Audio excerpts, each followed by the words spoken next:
Energize Langley is led by local environmental leaders who are focused on resilient microgrids. These are clean, localized electric power systems that are designed to keep residents safe, warm, and connected. And our goal is really simple. It's just to help build resilient, community-centered spaces where people can rely on those to get their needs met when it matters the most. One of the reasons I'm excited about Energize Langley is that we don't need to each get our own generator. We could have these nodes of resilience. I could go to the library to charge my phones. I could go to a church to get a cup of hot soup. I could go to the community center to see people that I know and love and check on my neighbors. So we don't need to each have our own solution. We need solutions that work for groups of people, and that would be, I feel like the microgrids are one of those solutions. I remember that we had started kicking gas to help people transition from burning combustion fuels in their homes, coal, oil, gas, propane, wood pellets, and burning these things in their homes for home heating, for cooking, in particular hot water, and that in order to help make safer, healthier, more equitable and sustainable homes and a more sustainable community, that is responding to the climate emergency, that we would want to remove these combustion fuels. And also it creates a lot of health issues to be burning these things in our community. So and I remember us working on this, launching Kicking Gas, and then we encountered that a lot of people were resistant to making those changes because they're worried about power outages or emergencies. Okay, well, if I give up this combustion source, what do I do during a power outage? And so I remember us taking that head on and saying, well, what can we do about that, and start a community scale response. And that's what I remember us starting with. But how about you? Yeah, I remember that very problem of I don't want to give up my gas stove because that's how I cook in a power outage. And so our answer was, hey, you don't have to give up cooking.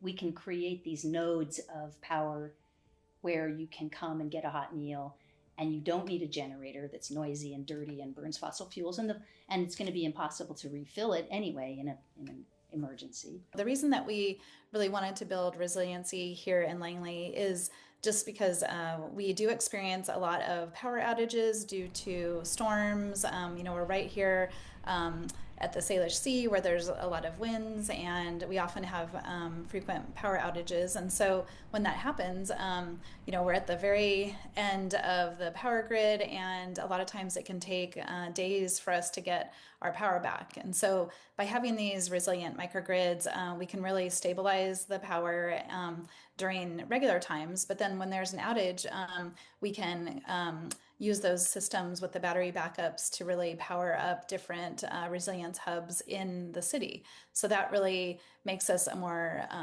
stable and a more secure Whidbey Island. At our first workshop, we asked people what they do during a power outage, and so many people had their favorite restaurant that they went to.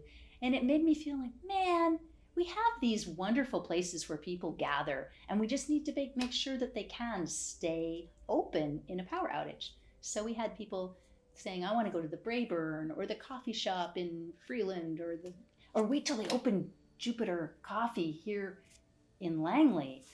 That's something we'll definitely want to keep open in a power outage. Yeah, I think it's really amazing how it's very specific things. I want to charge my cell phone. I want coffee. For the people who do drink coffee, it's really important to be warm and to have hot beverages. And just those two things alone, internet and coffee, don't require that much power. And I think the other thing is with the Energize Langley that excites me is how we're putting community solutions forward in a society that's historically very individualistic. Like, oh, I need my own lawnmower, I need my own, saw. Everyone needs their own washing machine. But here's us coming to the table saying we're putting community solutions forward first as a way to meet each other's needs. And I think that's probably the thing that's the most surprising and compelling in the conversations I've had with the community. Here on Whidbey, the Whidbey way is to really take care of each other. And in moving here about 6 years ago, I've just never seen such a great coming together of community members who are really there to help you and to take care of you. And so having these resilient microgrids helps us to prepare and just to be able to withstand the storms and withstand any kind of emergency that we might have in our city. I think resilience means to me helping folks in our community adapt to the changing climate, but also helping them to do so in a way that's self-sufficient because our city has such limited resources. So we really want to build up our community and rely on their strengths to support each other.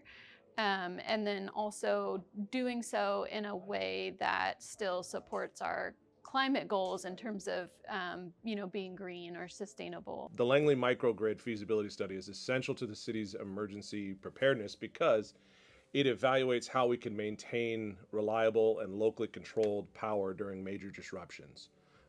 If you're a South Whidbey resident or even an Island County resident, you know that power outages are a normal state of affair. However, they do have an emergent-based ramification and can be sometimes short, sometimes long. So by identifying resilient energy options that keep critical facilities operational when the larger grid fails or becomes inaccessible, this study will strengthen our ability to protect residents, support emergency response, and to ensure continuity of essential services, such as one of the things I see frequently are people who have CPAP machines. If they don't have an extra source of power prepared ahead of time, then those are services that they may require, rigorously, or there may be just, it makes me sleep better. Having those kind of studies done on a much larger scale for emergency situations or for even temporary emergency situations is a must. We must know about these issues before they are in the middle of those issues. Energize Langley is really a chance for our city of Langley to make their commitment to the climate emergency. Our city has declared a climate emergency, and by doing so, we are trying to build more resiliency and doing more programs to really help boost up our community. And one way is to have resilient microgrids in our city.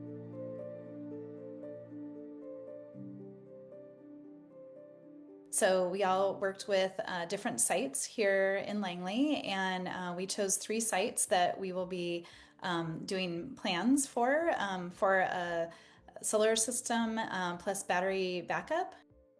Yeah, the 3 final sites are pretty exciting, and I'm glad that all the site hosts for those sites were on board with working with this city because they were some of our initial ideas that we were hoping that they would be interested in participating in, so they ended up following through on that, and that was really great. So we have the Whidbey Island Fairgrounds, which is in Langley, and they have a lot of kind of large buildings, which are great spaces for, whether people are gathering or during an emergency or maybe storing equipment, or there's just so many possibilities during an emergency, and those details obviously would need to be worked out later. And their willingness, they were really enthusiastic and really willing to participate in the effort as well. And so they also helped provide the matching funds that we needed for the grant, because they had received a grant from the county to redo some of the electrical work on site. And so that tied in perfectly with this opportunity.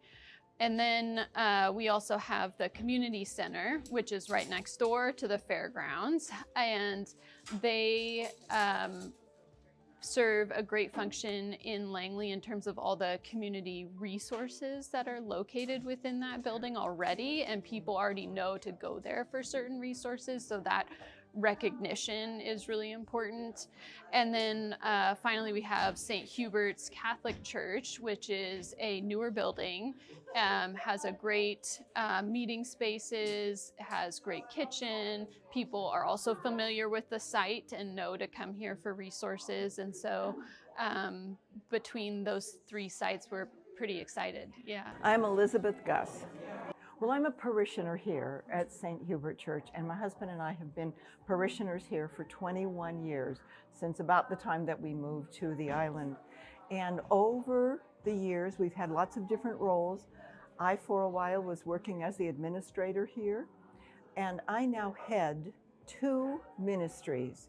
One of the ministries is what we call the Green Team, and that is the Care for Creation Ministry. Can you talk about one thing that you're excited about with the system, or I how it might love serve the community? I love the idea of having the solar panels, for example, and then that becomes the power source when other power systems are offline. What I love is the idea of opening our doors and welcoming people in who are fragile, and their frailty is going to make them more vulnerable when we have the emergencies that are going to come. So my name is Josh Miller, and I'm the Commercial and Industrial Design Solar Manager for Cascadia Renewables. And Cascadia Renewables has been doing commercial solar and battery designs here in Washington for the past 3 years. What's nice is all 3 sites that ended up being selected were really unique in that they each have different kind of resiliency center unique hosting capacities, in that the church here could have smaller groups and feed people. The fairgrounds could potentially host a FEMA center with tents set up outside. The community center is just a really great location to be used as like a mass casualty place or a mass gathering place due to the large size of the gym. So there's really, I think, between the 3 sites, a great opportunity to be able to host and protect a large number of the members of the community during an event. This was a really unique project. We don't usually get so much community involvement, so that was really nice to have so many different organizations involved and so many excited hosts involved. So it's really nice to have a lot of input throughout the entire process, helping us narrow down which sites we were going to do. And to make that final selection for the 3 designs. As we're experiencing the climate crisis, I really am proud of our city for stepping up and declaring a climate emergency. And they're doing things like getting funding to do a plan for the resilient microgrids, because that's really going to keep our city stable and secure in the event of an outage. The reason that this work really energizes me personally is because I really care about the environment, and I really care about us being able to withstand things that happen during the climate crisis. So when we can stay safe and secure and resilient, then that really helps humans to be able to survive in this time of climate crisis. So that's what energizes me. I really care about the environment, and I really want us to be able to rely on solar energy and battery storage to help us have clean energy while we're withstanding different outages and different emergency situations. I really feel safe and secure here on Whidbey Island, and it's mostly because of my community members and people that I can count on when I'm in need. And I do rely on people every day, and I like to be there for others too. And so when we work as a community, we can really help each other. And this is just another way that we can help each other in a bigger way. Well, I think that this effort has really brought a lot of momentum to the city, because, we not only, even though we had the 3 final sites that got the full studies, we engaged a much broader array of people and community organizations. So we started with 11 potential sites. And so those are all groups of people who are now aware of the issue and they at least have kind of a starting point for where to go, because they each got their own desktop analysis, so kind of a lighter version of the full studies we're doing for the final three. And we've also reached out and tried to provide them with resources in terms of what are future funding opportunities to implement this at your site, and what kind of assistance could you get for applying for different grants and things. And so I'm hoping that this momentum will continue forward, and the city can help provide kind of support and partnership as people move towards implementation.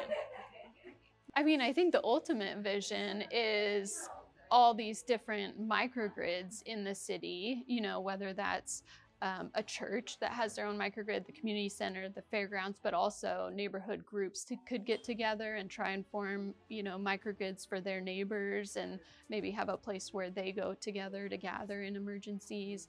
And then that way we have all these kind of independent grids that when the main grid goes down, we're still able to be up and active. And that's the ultimate long-term vision, which would be very cool.